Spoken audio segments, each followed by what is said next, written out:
যে কোটা বিলুপ্তির জন্য এত কিছু, সেই ছাত্রদের করা সরকারের উপদেষ্টা এখন কোটা চাচ্ছেন সমকামীদের জন্য। যেই বৈষম্য দূর করবার জন্য মানুষ রক্ত দিয়েছে, এখানে মাঝখান থেকে আমরা দেখতে পাচ্ছি যে শয়তানের চক্ররা বৈষম্য দূর করবার নাম দিয়ে তারা সমকামিতা এখানে প্রতিষ্ঠা করবার চেষ্টায় লিপ্ত।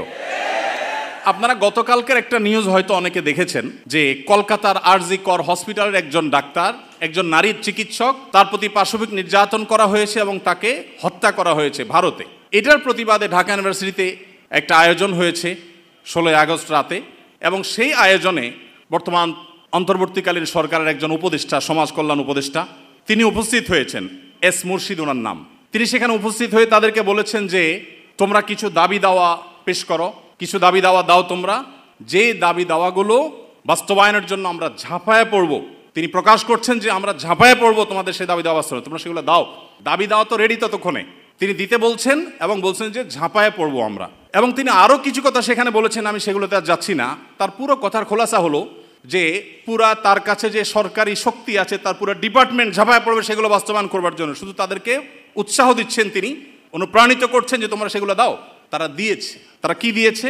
13টা দফা বা দাবি দিয়েছে। এই 13টা দফা দাবির ভিতরে আমি যদি একটু পড়ে শোনাবার চেষ্টা করি, এর ভিতরে একটা দাবি ছিল 3 নম্বরের, সেটা হলো ধর্ম, গোত্র এবং বর্ণের ঊর্ধ্বে গিয়ে প্রতিটি লিঙ্গের মানুষের সম্পত্তিতে সমান অধিকার দিতে হবে। এটা আমাদের প্রচলিত আইন বিরুদ্ধ যেমন, তেমনি এদেশের সংখ্যাগরিষ্ঠ মানুষ মুসলমানদের কোরআনে কারিমের সুস্পষ্ট বিধানের হুবহু বিপরীত। এর আগে বিভিন্ন সরকার যেটা চেষ্টা করেছে, করতে পারে নাই। এখন বৈষম্য দূর করবার নাম দিয়ে কলকাতায় হয়েছে কি, আর তারা দাবি করছে কি? কলকাতায় হয়েছে একজন নারী চিকিৎসক পাশবিক নির্যাতনের শিকার হয়েছেন, তাকে খুন করা হয়েছে। পৃথিবীতে মুসলমানরা নারীদের অধিকার নিয়ে যখন কথা বলেছে, তখন আজকালকার নারীবাদীদের জন্ম হয় নাই। মুহাম্মদ সাল্লাল্লাহু আলাইহি সাল্লাম যখন নারী অধিকার নিয়ে কথা বলেছেন, তখন এই নারীবাদীদের 14 গোষ্ঠীর কারোর জন্ম হয় নাই। যেখানে মেয়ে হিসেবে জন্মগ্রহণ করলে জীবন্ত পুঁতে ফেলা হতো, যেখানে মেয়ে হিসেবে জন্মগ্রহণ করা অপরাধ ছিল, সেই সমাজে নারীকে শুধুমাত্র মুক্তই করেননি নবী সাল্লাল্লাহু আলাইহি সাল্লাম, শুধুমাত্র মৃত্যুর হাত থেকে রক্ষাই করেননি, নারীকে আকাশের উচ্চতায় তুলে দিয়ে গেছেন।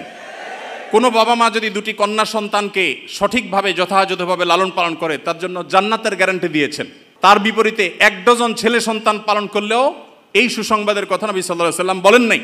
তো সেই মুসলমানদেরকে যদি নারীদের অধিকারের সবক শুনাতে আসা হয়, তো সেটা দুর্ভাগ্যজনক বিষয় ছাড়া কিছুই না। ভাইরা আমার, এখানে আপনারা দেখতে পাচ্ছেন হয়েছে একজন নারী চিকিৎসকের প্রতি জুলুম নির্যাতন, সেটার প্রতিবাদ হবে, কিভাবে তার জুলুম থেকে রক্ষা করা যায় সেটা বলা হবে।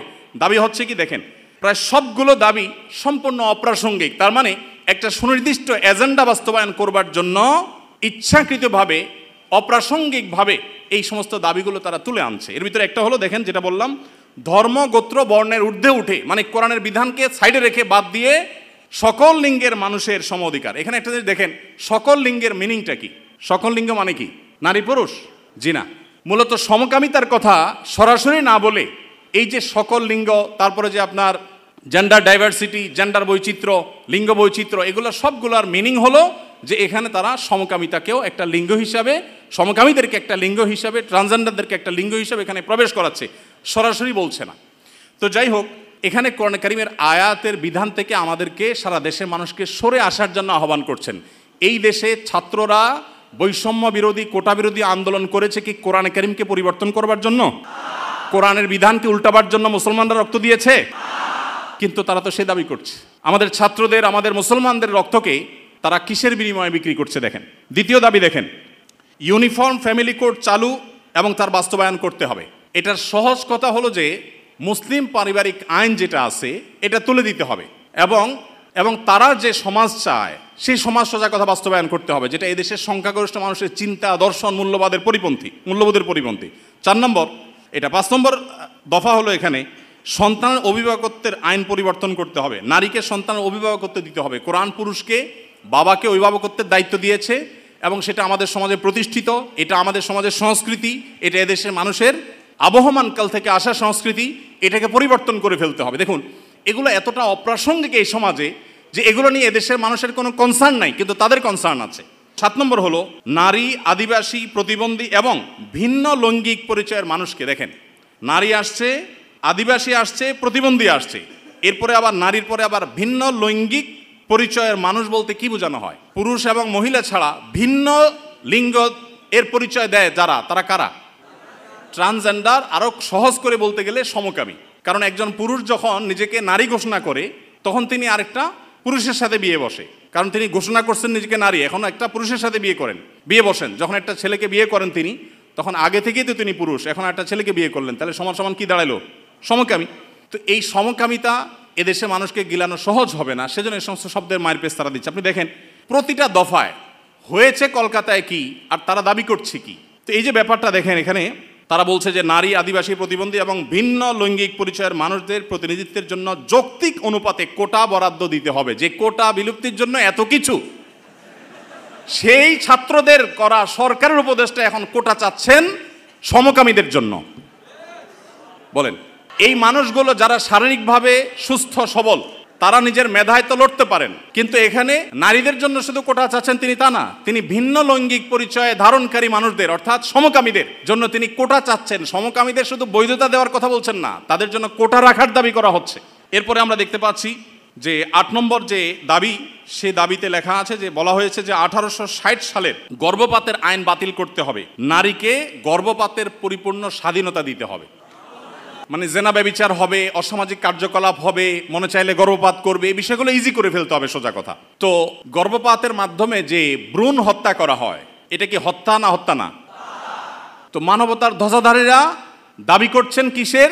যে একটা মানব ভ্রূণ হত্যা করার অনুমতি দিতে হবে, স্বাধীনতা দিতে হবে। এ দাবি করছেন কারা? মানবতার সবক দেয় যারা আমাদেরকে সকাল বিকাল তারা। ভাইরা আমার, এরপর আপনি দেখেন কলকাতায় ঘটেছে কি, একজন নারী চিকিৎসকের উপরে জুলুম হয়েছে, আর তারা চাচ্ছে কি যে কোনো নারী যে কোনো জায়গায় গর্ভপাত করতে পারবে, পারমিশন চাচ্ছে। তার মানে যত রকমের অবৈধ সম্পর্ক আছে, জেনা ব্যভিচার আছে, এগুলো করে যাতে কারো টেনশন করতে না হয়, সে রাস্তা যাতে সুগম হয়, সেটা তারা চাচ্ছে। কলকাতা হয়েছে কি আর তারা দাবি করছে কি? আচ্ছা, এরপরে দেখেন 9 নম্বর দাবি করেছে তারা, নারী এবং লৈঙ্গিক বৈচিত্র্যের মানুষের জন্য সমান কর্মসংস্থানের সুযোগ দিতে হবে এবং নিরাপদ কর্মসংস্থানের নিশ্চয়তা দিতে হবে। তার মানে নারী এবং লৈঙ্গিক বৈচিত্র্যের মানুষদের কথা বলা হচ্ছে এখানে। পুরুষ তো আছেই, মহিলা পুরুষের বাদে আবার বিভিন্ন লৈঙ্গিক পরিচয়ের ধারণকারী মানুষদের জন্য কর্মসংস্থানে বিশেষভাবে তাদের জন্য সুযোগ দিতে হবে, পরিবেশ করতে হবে। তার মানে কি নারী পুরুষ ছাড়া আর কি আছে? ট্রান্সজেন্ডার বা সমকামী। যদি আপনি বলেন না আমি এখানে তৃতীয় লিঙ্গ বুঝেছি, তাহলে তৃতীয় লিঙ্গ বলতে আপনার সমস্যা কি? লৈঙ্গিক বৈচিত্র্য শব্দ বলতে কতগুলো অক্ষর ব্যবহার করতে হয়েছে, উচ্চারণ করাও তো একটু কঠিন। আপনি তৃতীয় লিঙ্গে বলতে সমস্যা কোথায়? হিজড়া বলতে যদি আপনি না চান, না বললেন। তৃতীয় লিঙ্গ তো আমাদের দেশের স্বীকৃত ভাষা, সংবিধানের ভাষা, তাহলে সেটা ব্যবহার করতে অসুবিধা কোথায়? তার মানে এটা তাদের উদ্দেশ্য না। আমি তো দায়িত্ব নিয়ে বলতে পারি এটা তাদের উদ্দেশ্য। তাদের উদ্দেশ্য হলো সমকামী বা ট্রান্সজেন্ডারদেরকে তারা সমাজে প্রতিষ্ঠা করবার অপচেষ্টায় লিপ্ত। ভাইরা আমার, এখনো দেশের কিছুই ঠিক হয় নাই, কত জটিল অবস্থা।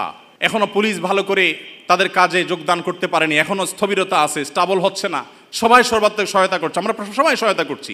এই শুরুতে এসেই দেখেন তারা একটা পর একটা দফা দিচ্ছে এবং সেখানে এদের দফার সাথে দফা দেওয়ার জন্য, দাবি দেওয়ার জন্য উপদেষ্টা মহোদয় তাদেরকে বলছেন এবং বলছেন ঝাঁপিয়ে পড়বেন তিনি এই দাবিগুলো বাস্তবায়ন করবার জন্য। এরপরে 10 নম্বর দাবি দেখেন, প্রতিটি ভিন্ন ভিন্ন লৈঙ্গিক পরিচয়ের মানুষের রাষ্ট্রীয় পরিচয়পত্রে তার লৈঙ্গিক পরিচয়ের স্বীকৃতি থাকতে হবে। তার মানে পুরুষ, মহিলা, ট্রান্সজেন্ডার বা সমকামী এটা থাকতে হবে। পুরুষ মহিলা তো আছেই, তাহলে প্রতিটি লৈঙ্গিক পরিচয় ধারণকারী মানে কি বুঝাচ্ছেন আপনি? আপনি বলেন যে পুরুষ, মহিলা, হিজড়া বা তৃতীয় লিঙ্গ, এটা তো হয়ে যায়, কিন্তু প্রত্যেকটা মানে কি? প্রত্যেকটা লিঙ্গ পরিচয় ধারণকারী মানুষের মিনিং হলো এটা। বিগত আমলে আমাদের স্কুলে, এমনকি আলিয়া মাদ্রাসার পাঠ্যপুস্তকে যে পাতায় পাতায়, লাইনে লাইনে, পৃষ্ঠায় পৃষ্ঠায় যে সমকামিতার কুশিক্ষা, এই অপসংস্কৃতি এবং বস্তাপচা সস্তা এই চিন্তাধারা এবং বিকৃত ব্যবস্থাপনাকে যারা এই সমাজে পুশ করার চেষ্টা করছে, আমাদের সমাজে এর বাইরে হাজারটা বিষয় আছে, সেগুলো নিয়ে তাদের কোনো মাথা ব্যথা নেই। আবার সেই একই জিনিসের পদধ্বনি আমরা এখনই শুনতে পাচ্ছি। ভাইরা আমার, 11 নম্বর দাবি ছিল তাদের, সব ধরনের লৈঙ্গিক বৈষম্যকারী আইন বাতিল করতে হবে। সব ধরনের লৈঙ্গিক বৈষম্যকারী আইন বাতিল করতে হবে। ওই যে মেয়েদের, ছেলেদের মিরাসের যে আইন আছে সেটা বাতিল করতে হবে। তারপরে যায়া আপনার সমকামীদের বিরুদ্ধে আমাদের দেশে আইন রয়েছে, আপনারা জানেন, সমকামিতা লিপ্ত হলে 2 বছর কারাদণ্ডের কথা বলা আছে, সেগুলো বাতিল করতে হবে।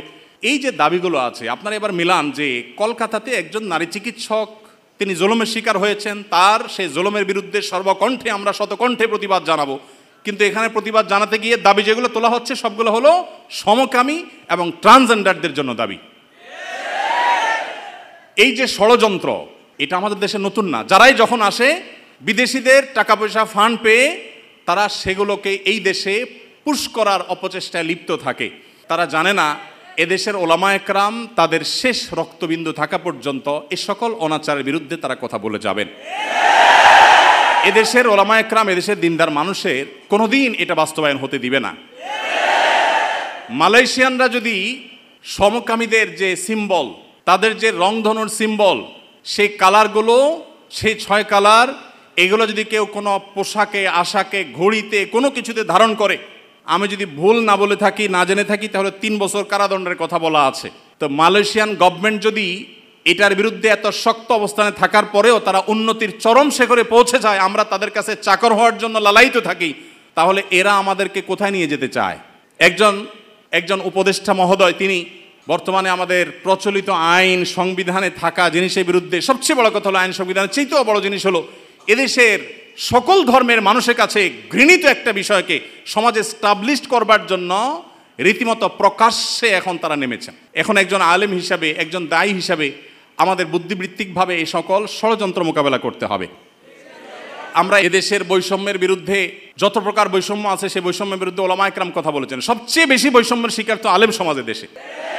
আলেমদের চাইতে, দায়ী টুপি এবং হিজাবের চাইতে বেশি বৈষম্য এদেশে কার প্রতি হয়েছে? আমাদের এই সমাজে শুধুমাত্র এই স্বাধীনতার পর থেকে না, ব্রিটিশ আমল থেকে শুরু হয়েছে।